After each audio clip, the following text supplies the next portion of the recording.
जो पूरे देश के लिए खाद्यान्न उत्पादन करता है, दूसरों के भरण पोषण के लिए खाद्यान्न उत्पादन करता है, उसका खुद का बच्चा रात को भूखे पेट क्यों सोता है? ये सवाल हैं और किसान सवाल पूछ रहे हैं। सुनिए वित्त मंत्री जी से।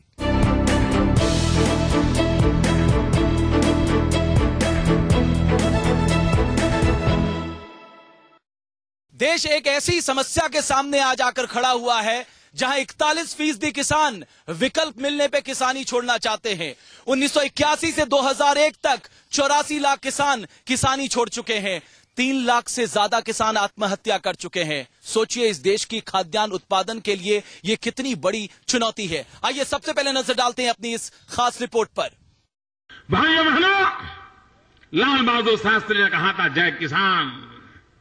आज देश में हजारों लाखों किसानों को आत्महत्या करने की नौबत आई है।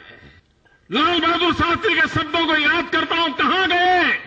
कहां गए वो मंत्र जय जवान जय किसान के? चुनाव से पहले पीएम मोदी की जो चिंता थी, क्या उसे उनके बजट में भी जगह दी जाएगी? सवाल अहम है क्योंकि अपना पहला बजट देने जा रही मोदी सरकार ने किसानों को लेकर लंबे चौड़े वादे किए थे। कहने को तो किसानों को देश की तरक्की का बैकबोन बताया जाता है, लेकिन हकीकत में कुछ और ही तस्वीर उजागर होती है। समस्याएं अनंत हैं और समाधान के नाम पर अब तक या तो किताबी बातें कही गई हैं या फिर जुबानी वादे किए गए हैं। आजादी के 65 साल बीत गए, लेकिन खेती का 55% हिस्सा अब भी बारिश पर ही निर्भर है।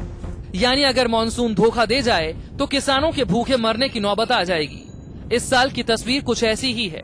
दूसरी बड़ी समस्या कर्ज और बाजार से उचित मूल्य न मिलने की है।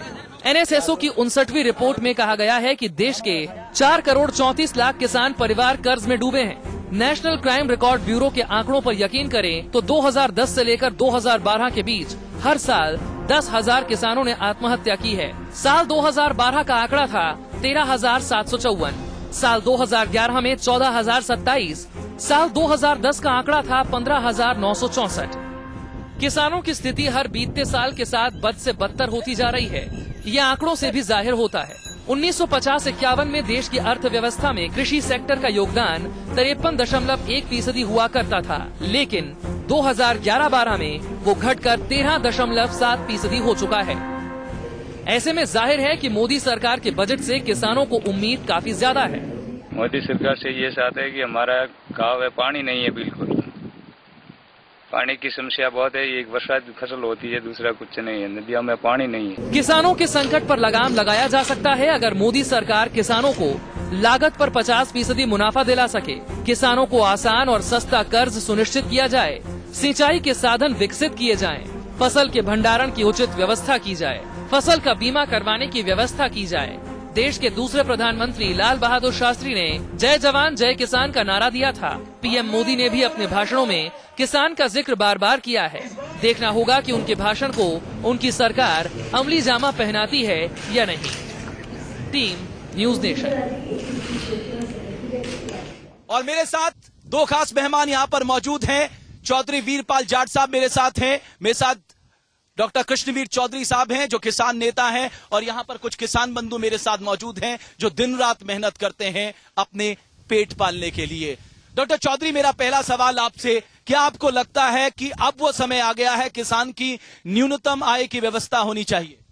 देखिए, सरकार ने पूरी तरह स्पष्ट रूप में वायदा किया है कि किसानों को उनका लाभकारी मूल्य देने की व्यवस्था करनी पड़ेगी। जो आपने कहा किसान खेती छोड़ रहा है, वो इसलिए छोड़ रहा है जब उसको न्यूनतम मजदूरी भी नहीं मिलती। घाटे का सौदा हो गया, खेती का कौन करेगा घाटे का सौदा।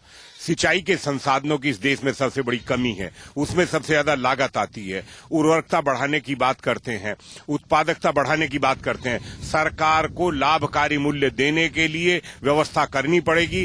विशेष रूप से एक नए सिस्टम को अपनाना पड़ेगा, और जिस तरीके से राष्ट्रीय किसान आयोग की बात है, आमदनी तय करनी पड़ेगी। जो पहले राष्ट्रीय किसान आयोग की सिफारिश थी उसमें स्पष्ट रूप में किसान को उसकी उत्पाद का न्यूनतम मूल्य नहीं मिल पा रहा। चौधरी साहब, वो क्या खाएगा, क्या अपने बच्चों को पढ़ाएगा, उसके सामने कितनी बड़ी चुनौती है। देखिए, मैंने आपसे कहा कि जो पहले राष्ट्रीय किसान आयोग की रिपोर्ट पड़ी हुई है 2007 से लेकर अब तक 7 साल से ज्यादा हो गए, कान पे जूं नहीं चली। अब एक नई सिफारिश दोबारा से करनी पड़ेगी देश में कि उसको भी हक मिले कि न्यूनतम लाभकारी बात करिए, न्यूनतम मूल्य नहीं, लाभकारी मूल्य किसानों को कैसे मिले। लाभकारी मूल्य। जाट साहब, आप मुझे बताइए, आखिर सरकारें किसान को लेकर कब गंभीर होंगी? नहीं, देखिए, सरकारों को जैसे हमारी रक्षा के लिए सेना का बजट निर्धारित होता है, इसी प्रकार किसान के लिए भी एक अच्छा बजट सरकार जो है निर्धारित करे और किसान की जो न्यूनतम लागत है उसके बाद किसान को सरकार क्या लाभ दे सकती है ये निश्चित होना चाहिए। न्यूनतम समर्थन मूल्य से अब काम बनने वाला नहीं है। इसी वजह से आज का जो युवा किसान है वो खेती के पैसे को छोड़कर किसी भी कार्य करने के लिए तैयार है, लेकिन वो खेती में काम करना नहीं चाहता, क्योंकि कोई भी गारंटी नहीं है कि जो फसल मैंने लगाई है, जो मैंने इसमें आमदनी के लिए जो मैंने काम किया है, वो आमदनी मिलेगी या नहीं मिलेगी, इसकी कोई गारंटी सरकार उसको ये चिंता का विषय है। आप मुझे बताइए, दूसरों के लिए अनाज उत्पादन करते हैं, सब्जी बोते हैं, अनाज बोते हैं, आपकी खुद की स्थिति क्या रहती है? खुद की स्थिति का आपको बच्चों को कुछ खाने को ना मिले, हमको कुछ खाने को ना मिले, करें कहाँ से, क्या करें हम? सरकार है तो जो डीजल तेज है कि बातचीत तेज है, अब हमारे बच्चा भूखे सो जाते हैं, क्या करें किसान? तो आपको लगता है कि अब जो सरकार आई है उससे कुछ भरोसा उठता है, क्योंकि बजट आने वाला है, कहा गया किसान को लाभकारी मूल्य दिया जाएगा, आपको अपने उत्पाद का अच्छा पैसा मिलेगा, ये जो आपने बीज बोया है ना, आपने जो सब्जियां लगाई है, इसका अच्छा दाम मिलेगा? कोई का वो बताओ, हर डीजल पर पैसा बढ़ा दे और हर चीज पर पैसा बढ़ा दे, और बताओ का हमको मिलेगा? कुछ ना मिल पाएगा। आप मुझे बताइए, आपको लगता है मुश्किल है किसान के लिए जिंदगी? मुश्किल है जी जिंदगी जीना। जो पैदा होते है उसे तेल पानी में फूंक देते, फिर बाकी कुछ नहीं रहता किसान के पास, फिर वहीं लाम पेट में बराबर रहता है। आपको अपने बच्चों के भविष्य की चिंता नहीं होती? भविष्य की चिंता है, लेकिन क्या करें, अब सोचना तो पड़ता है। अब कटौती कर करके बच्चों के बारे में सोचना पड़ रहा है। आप चाहते हैं आपका बच्चा किसानी करे? नहीं, हम नहीं सोचते कि किसानी करे, कुछ रोजगार करे, उसमें फायदा, किसान में क्या फायदा है? आप चाहते हैं बाबा आपका बच्चा आगे बढ़ के किसान बने? ना किसान, हम तो जब सोच रहे कुछ मिल जाए, हमारे बच्चा बढ़ जाए आगे, नौकरी पैसा कोई चीज मिले, तो कुछ पढ़ाने का लिखाने का कोई है ही नहीं, काय से पढ़ाई लिखाई कुछ भी हो लेकिन बच्चा किसान ना बने। हाँ, क्योंकि किसानी बहुत मुश्किल काम है। बहुत मुश्किल काम है किसानी बहुत बड़ी मुश्किल काम है, क्योंकि ना बच्चों को पढ़ाई मिलता है, ना लिखाई मिलता है, किसानी में क्या धरा है? ये जो आप मौसम देख रहे हैं, इससे आप अनुमान लगा सकते हैं, किसान हवा में, बरसात में, सूखे में, हर जगह जूझता है, लेकिन देश के लिए खाद्यान्न उत्पादन करता है। चौधरी साहब, ये चुनौती नहीं है? किसान भाई कह रहे हैं मैं कभी नहीं चाहूंगा मेरा बच्चा किसान बने। सवाल यह है कि उसको जब उसकी मेहनत का मूल्य भी नहीं मिलता तो वो क्यों खेती करे? हर साल 10 से 11% नुकसान किसान उठाता है खेती में। आप ये बताइए, शिक्षा की व्यवस्था नहीं है, चिकित्सा की व्यवस्था नहीं है, सिंचाई के संसाधन नहीं है, डीजल के दाम बढ़ रहे हैं, उर्वरकों के दाम बढ़ रहे हैं, उत्पादन। आप देख रहे हैं बारिश शुरू हो चुकी है। हम चाहते थे कि किसानों की बात किसानों के बीच हो, किसानों की आवाज देश की जनमानस तक पहुंचे, सरकार तक पहुंचे, ताकि उनके लिए कुछ किया जाए, लेकिन मौसम इसकी इजाजत नहीं दे रहा है। हम आगे की चर्चा स्टूडियो से करेंगे, लेकिन अभी आपको दिखाते हैं नागपुर के किसान क्या अपेक्षा रखते हैं वित्त मंत्री से। काश्तकार के लिए कुछ ना कुछ करना चाहिए सरकार ने, आगे जाके वो आत्महत्या न करे, और कुछ नई नई प्लानिंग लाना चाहिए। मौसम बराबर नहीं है आजकल, इसके लिए कुछ नई नई योजना चाहिए, और काश्तकारों को अगर सूखा गिर गया तो उसको मदद चाहिए, कुछ ना कुछ भाव मिलना चाहिए। अच्छा, अभी दोबारा पेरनी चालू है, ये है, अभी सरकार ने किसानों को भाव अच्छा देना चाहिए, ऐसी अपेक्षा सरकार पे है, तो सरकार ने पूरी करने को। अभी डीजल के भाव बढ़े हैं तो आपको माल भेजने में हाँ, और जैसे महंगाई बढ़ रही है, अभी इतनी अपेक्षा नहीं थी नई सरकार आने के बाद में, तो ये भाव ज़्यादा बढ़ रहे हैं, तो इसको कम करना चाहिए सरकार ने। कुछ करना चाहिए कि कपास के दाम बढ़ाना चाहिए, सोयाबीन के दाम बढ़ाना चाहिए, कम से कम कपास के दाम 6 से 7 हज़ार रुपये क्विंटल होना चाहिए, क्योंकि अभी फिलहाल 5 हज़ार के अंदर ये चल रहा है।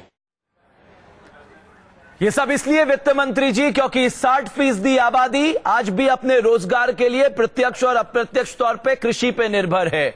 50 करोड़ पशुधन आज भी कृषि पे निर्भर करता है। आपके उद्योग जगत को रॉ मटेरियल ये कृषि समुदाय, ये किसान समुदाय देता है। लेकिन जब ये किसान आत्महत्या करता है। आप सोचिए, देश का भरण पोषण करने वाला किसान आत्महत्या करने के लिए मजबूर है। ये तस्वीर है महाराष्ट्र में 2011 से 13 के बीच में 1657 किसानों ने आत्महत्या की। क्या ये इस देश के लिए एक शर्मनाक बात नहीं है? आंध्र प्रदेश में 478 किसानों ने 2011 से 13 के बीच में आत्महत्या की। क्या ये अपने आप में काला धब्बा नहीं है भारत के लिए? कर्नाटक में 131 किसानों ने आत्महत्या की। वो किसान आत्महत्या करने के लिए क्यों मजबूर है? इस पे सरकारों को बैठ के मंथन करना होगा। इसका निष्कर्ष निकालना होगा कि आने वाले भविष्य में इस देश में कोई भी किसान आत्महत्या नहीं कर पाए। किसान के बच्चे को भी वही सुख सुविधाएं मिले जो दूसरों को आज सुख सुविधाएं मिल रही हैं। इसकी व्यवस्था सरकारों को करनी होगी। सरकार इससे भाग नहीं सकते। चुनावी वादों से अलग हटकर हकीकत की जमीन पर उतरकर किसानों के लिए काम करना होगा। डॉक्टर कृष्णवीर चौधरी, वीरपाल सिंह साहब, चौधरी वीरपाल सिंह साहब मेरे साथ मौजूद हैं। सिंह साहब, मैं सबसे पहले आपसे, जाट साहब, मैं आपसे समझना चाहूंगा, आपने कहा था कि अलग बजट पेश होना चाहिए। मेरा सवाल यह है, दिक्कत कहां है? जब 60% आबादी जिस कृषि पर निर्भर करती है उसके लिए आप अलग बजट ला सकते? नहीं, अलग बजट लाया जा सकता है, इसमें कोई दो राय नहीं है, लेकिन सरकार की मंशा तो हो अलग बजट लाने की। अब तक जब से देश आजाद हुआ है तब से आज तक जो है किसी भी सरकार ने गंभीरता से इस पर विचार नहीं किया कि जितना इंपॉर्टेंट हमारे देश की रक्षा के लिए रक्षा बजट है, उतना इंपॉर्टेंट किसान को जो है, जो हमें जो है रॉ मटेरियल उपलब्ध कराता है, जिसके ऊपर जो है हमारे देश की 60% जो आबादी है उसके ऊपर डिपेंड है, उसको जो है हम क्यों नहीं अलग से एक बजट रख सकते जिससे जो है किसान का हित हो, किसान का भला हो। और वो नवयुवक जो किसानी खेती को छोड़कर दूसरे पैसे में जाना चाहता है, वो क्यों नहीं उसी की तरफ आकृष्ट हो और उसी में ही अपनी जो है, मैं कहता हूं कि इस प्रकार की छोटे छोटे स्मॉल उद्योग वहीं पर लगाकर वो अपनी एक ऐसी वहां पे व्यवस्था कर सकता है जो प्रोसेसिंग यूनिट हम लगा सकते हैं, छोटी छोटी उसकी अतिरिक्त आय का जरिया हम पैदा कर सकते हैं। डॉक्टर कृष्णवीर चौधरी, एक बुनियादी सवाल आज देश के सामने यह है कि आपको ऐसा नहीं समाधान मालूम नहीं है, आपको मालूम है कि समाधान क्या करने हैं। आप कॉर्पोरेट की चिंता कर रहे हैं, आप बड़े बड़े उद्योग जगत के मामले में गंभीर हैं, देश के किसानों को लेकर गंभीर क्यों नहीं? सबसे बड़ी बात यह है कि संसद में किसानों की कोई लॉबी नहीं रही और जो किसानों के नाम पे नेतृत्व करने वाले लोग गए हैं उन्होंने उन आवाज को ईमानदारी से नहीं उठाया। रमेश जी, आज सबसे पहले सरकार को सिंचाई के संसाधनों पर पहला ध्यान देना पड़ेगा। सिंचाई एक ऐसा इंपॉर्टेंट मुद्दा है जिससे उत्पादकता बढ़ती है, किसान की परिस्थितियों में सुधार होगा, आर्थिक स्थिति सुधरेगी। दूसरी बात, आज जो गांव से बेरोजगार जो नौजवान भाग रहा है कृषि से, उसके लिए मेरा एक सुझाव, इस बजट में सरकार को पूरी तरह से जो काला धन है भारत के उद्योगपतियों के पास, उनको एक कहना चाहिए कि आप गांव में जाइए, कृषि पर आधारित कच्चे माल का आधारित उद्योग लगाइए और आपको 5 साल की टैक्स की छूट है और ब्लैक मनी आप लगाइए तो सही। लेकिन तो डॉक्टर चौधरी, मेरा सिर्फ एक सवाल है, रोजगार भी चाहिए, अतिरिक्त रोजगार जब तक रमेश जी नहीं होंगे गांव में तो कृषि पे अकेले नहीं, और पशुधन को बढ़ावा देना पड़ेगा। अब पशुधन इसलिए बढ़ावा देना पड़ेगा डेयरी सेक्टर को जब उनके पास अतिरिक्त आय का संसाधन होगा। अकेले अगर आप खेती पे बात करें तो 2 एकड़ से कम की जोत है आज 85%। डॉक्टर चौधरी, मेरा सवाल सिर्फ इस बात को लेकर है, एक तरफ आप कह रहे हैं सिंचाई के संसाधन बनाइए और दूसरी तरफ आप बहुफसली जमीन का जमीन अधिग्रहण होने दे रहे हैं। उसके लिए मैंने पहले भी सरकार से कहा कि हमें नेशनल लैंड यूज प्लान बनाना पड़ेगा, जिला स्तर पर किस जिले में कितनी भूमि है, क्या क्या फसल हम पैदा करते हैं, कितने हमारे पास सिंचाई के संसाधन है और क्या उसमें संभावना है, कितना हम रियल एस्टेट चाहते हैं, कितना इंडस्ट्रियल चाहते हैं, कितना एग्रीकल्चर जरूरी है, कितनी खपत है। अभी तो कोई प्लानिंग ही नहीं है, सब हवा में बात हो रही है और हवा में बात होने का आज नुकसान देश के सामने है। जो जीडीपी में हिस्सा घट रहा है, मैं स्पष्ट रूप में देश को बताना चाहता हूं और वित्त मंत्री को आज बताना चाहता हूं, मंत्री जी, होलसेल प्राइस इंडेक्स के आधार पर कृषि की जीडीपी नापी जाती है। कंज्यूमर प्राइस इंडेक्स की बात कब करेंगे जबकि विकसित देश कंज्यूमर प्राइस इंडेक्स पे जाट साहब, अब सवाल यहां पर यह आता है, आपके पास विकल्प क्या करने को? आपके पास राष्ट्रीय किसान नीति 2007 में आप लेकर आए, नेशनल कमीशन ऑफ फार्मर्स ने तमाम रिकमेंडेशन आपको दिए, लेकिन कोई इसमें हाथ डालना ही नहीं चाहता। नहीं, देखिए, वो नीति लेके आए लेकिन नीति तो ठंडे बस्ते में रखी हुई है। जितनी भी सरकारें आती हैं उसको ठंडे बस्ते में रखी हुई है, कोई भी सरकार उसमें हाथ लगाना नहीं चाहती। किसान का जो भी हित चाहता है वो संसद तक नहीं पहुंचता। ऐसे लोग नुमाइंदा बनकर संसद के अंदर चले जाते हैं जो वास्तव में किसान के हितैषी नहीं है। वो किसान का हितैषी केवल बनते हैं, बाहर दिखावे के लिए वो किसान हितैषी होते हैं। मैं आपको कई ऐसे मेंबर ऑफ पार्लियामेंट के प्रोफाइल दिखा दूंगा जो कहते हैं हम लोग किसानी करते हैं। नहीं, किसानी करते हैं, लेकिन किसान का हित कहां उठाते? अगर किसान का हित उठाते तो वो ठंडे बस्ते में 2007 से जो प्लानिंग बनकर रखी हुई है वो ठंडे बस्ते में है, वो लागू क्यों नहीं होती? उस पर कहीं भी 1% भी कोई तो इंप्लीमेंट होता, कोई तो उसकी तरफ जो है जरा सी तो नजर घुमाता। लेकिन अब तक यहाँ पर एक गवर्नमेंट की प्रतिबद्धता का सवाल है डॉक्टर चौधरी। अगर आप महाराष्ट्र में देखें, महाराष्ट्र के हमारे पिछले कृषि मंत्री महाराष्ट्र से आते थे, एनसीपी और कांग्रेस की कोalition गवर्नमेंट थी। आज देश में सबसे ज्यादा किसान विदर्भ में आत्महत्या कर रहा है। इनकी प्रतिबद्धता का सवाल है डॉक्टर चौधरी। अगर आप महाराष्ट्र में देखें, महाराष्ट्र के हमारे पिछले कृषि मंत्री महाराष्ट्र से आते थे, एनसीपी और कांग्रेस की कोalition गवर्नमेंट थी। आज देश में सबसे ज्यादा किसान विदर्भ में आत्महत्या कर रहा है। हम एक डिस्ट्रिक्ट में समाधान नहीं खोज सकते? वो सबसे बड़ा जो आत्महत्या का कारण है, हमने वहां उस टेक्नोलॉजी, उस फसल को, वहां जो खेती हो रही थी, विदर्भ की बात है, बहुत साफ कहा है, विदर्भ कपास का एरिया है, सबसे ज्यादा खेती कपास की होती है। और हमने जो हमारी अपनी वैरायटी थी उनको हटा के बीटी कपास वहां बुआनी शुरू करवाई। उसका परिणाम ये हुआ कि जितने सिंचाई के संसाधनों की आवश्यकता थी वहां तो पहले ही पानी नहीं था और मर गया। बीज किसान ने कर्ज लेके बोया, पूरा इनपुट कर्ज लेके लगा दिया और सिंचाई है नहीं, फसल कहां से हो, और कर्जे में दबता चला गया। आखिर में उसे आत्महत्या करनी पड़ी।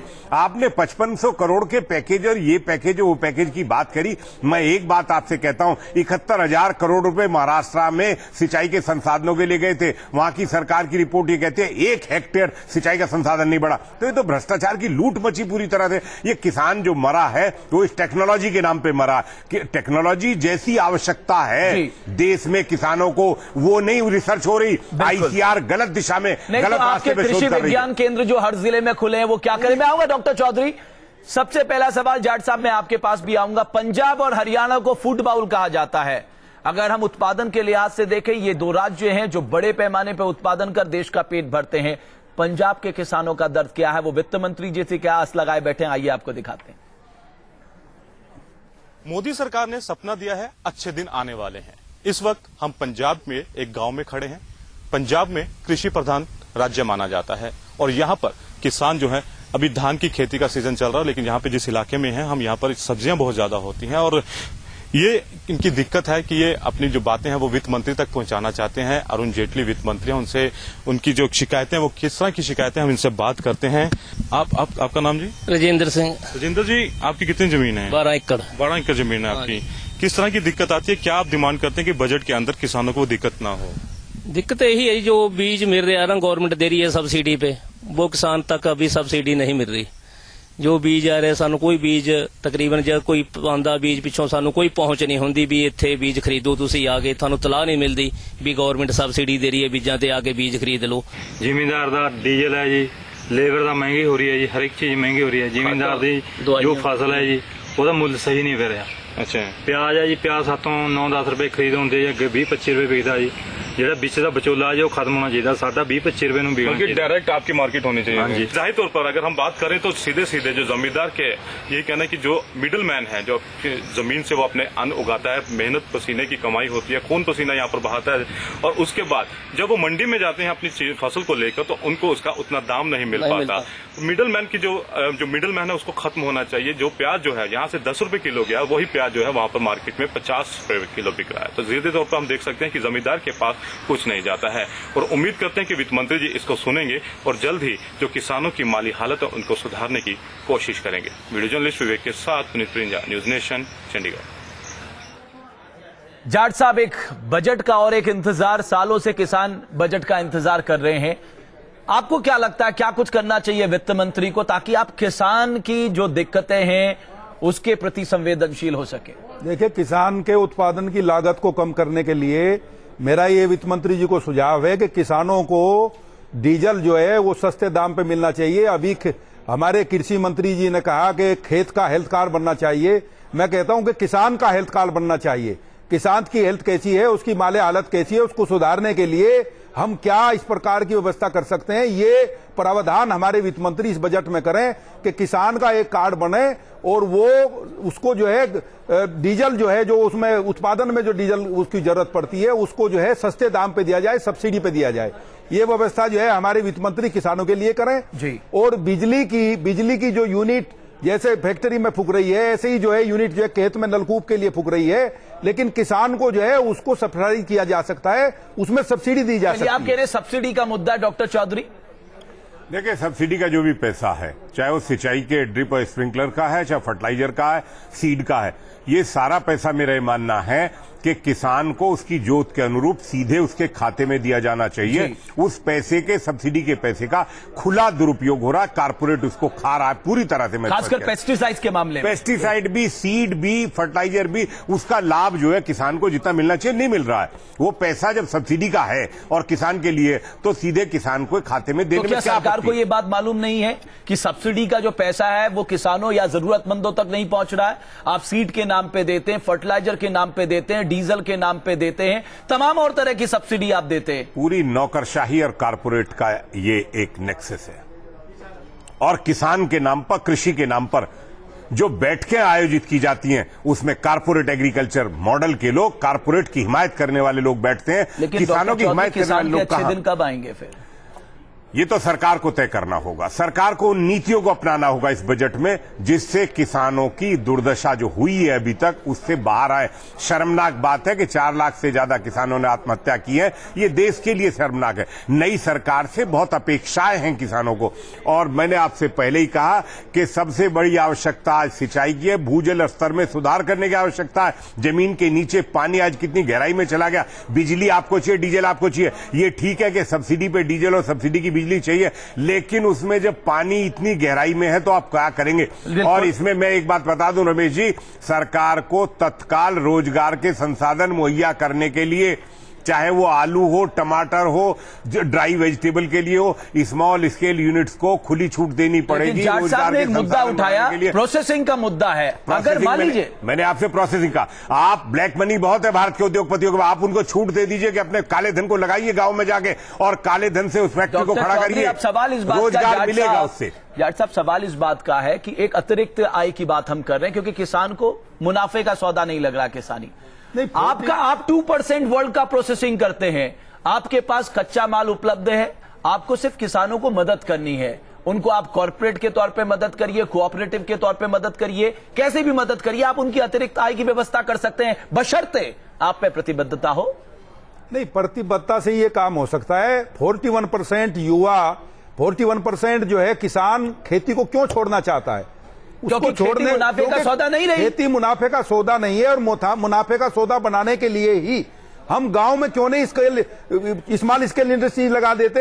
हम वहीं पे अपनी जो है सब्जियों को वहीं पे हम सुखा सकते हैं, सब सब्जियों की पैकिंग कर सकते हैं, वहीं पे हम केचप बना सकते हैं। जो टमाटर जो है सड़ जाता है 20% तो वो सड़ जाता है यहाँ तक। आपको नहीं लगता सरकारें किसान के धैर्य की परीक्षा, धैर्य की परीक्षा ही है? अगर किसान सड़कों पे उतर आया, अगर किसान, जो राजीव गांधी के समय हुआ था, तो आपको लगता है बड़े बड़े सिंहासन डोल जाएंगे? बिल्कुल, बड़े बड़े सिंहासन डोल जाएंगे। और ये जो है लंबे समय तक इस प्रकार चलने वाला अब नहीं है, क्योंकि जिस पैसे को 41% लोग, आधे लोग जिस पैसे को छोड़ना चाहते हो, तो उसमें एक बहुत बड़ा जो है अंदर ही अंदर एक उबाल है, और वो उबाल एक दिन निकल करके बाहर आएगा और इसका खामियाजा देश को और देश की जनता को और सरकारों को भुगतना पड़ेगा। जी, आने वाले समय में डॉक्टर चौधरी आपको ज्यादा उत्पादन करना है, अपनी उत्पादकता को बढ़ाना है, आपके किसान किसानी छोड़ना चाहते हैं। आप सोचिए कितनी बड़ी विडंबना और चुनौती है आपके सामने।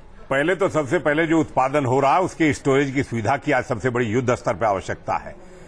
जिस तरह से अनाज पैदा करता है किसान मेहनत से और उसको खुले में सड़ाया जाता है, ये हमारे लिए शर्म की बात है। तो इस बजट में गोडाउन की व्यवस्था के लिए किसानों को साझेदारी रखते हुए और किसानों को उसमें आगे रखते हुए स्टोरेज की व्यवस्था तो सरकार कर ही सकती है। किसान के नाम की सब्सिडी तो कोई और खा जा रहा है। मैं आपसे बता रहा हूं, ये मैं आपको एग्जांपल देता हूं, नेशनल हॉर्टिकल्चर स्कीम बंद करना चाहिए। सब्सिडी का खेल पूरी तरह से, ये कारपोरेट, मैंने आपसे अभी कहा सब्सिडी पूरी कारपोरेट को जा रही है।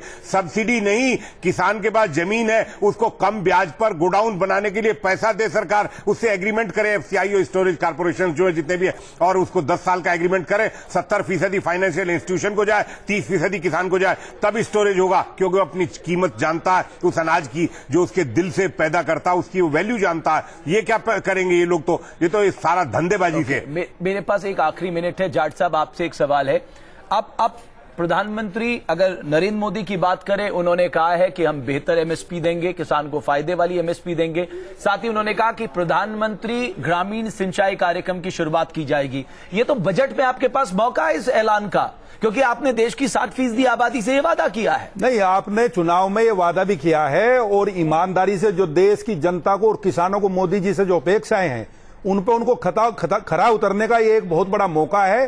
किसानों के हित में ये कदम उठाकर मोदी जी जो है अपनी, जो उन्होंने एक बात चुनाव के टाइम पे जो कही थी कि किसानों के लिए जो है मैं बहुत कुछ करूंगा, जो अपेक्षाएं किसान कर रहा है उस पर खरा उतरे। और ये सब चीजें आपके लिए अब असली अग्नि परीक्षा शुरू होगी प्राइम मिनिस्टर मोदी। नंबर 1, सिंचाई के संसाधनों को युद्ध स्तर पर शुरू करना पड़ेगा। नंबर 2, सब्सिडी का पैसा सीधे किसानों को देना पड़ेगा। नंबर 3, स्टोरेज के लिए किसानों की भागीदारी और सरकार को मिलकर काम करना पड़ेगा। नंबर 4, जो कृषि का कच्चा माल है, गांव में रोजगार मुहैया करने के लिए आपको उद्योग जगत को, जो उद्योग बंद हो गए हैं शहरों के अंदर, उनको गांव में छोटे उद्योगों को बढ़ावा देने के लिए टैक्स की चाहे रिबेट देनी पड़े आपको, ब्लैक मनी का इन्वेस्टमेंट आप करवाइए। ये जरूरी 4 पॉइंट बजट के। सब्सिडी बैंक के खाते में किसान के डायरेक्टली जाना चाहिए। आप दोनों का बहुत बहुत शुक्रिया हमसे बातचीत करने के लिए। और अगर आप वित्त मंत्री तक अपनी बात पहुंचाना चाहते हैं तो सुनिए वित्त मंत्री जी के जरिए हमसे फेसबुक और ट्विटर पे संपर्क कर सकते हैं। आप हमें अपने राय भेज सकते हैं, अपने सवाल भेज सकते हैं। इस खास कार्यक्रम में इतना ही।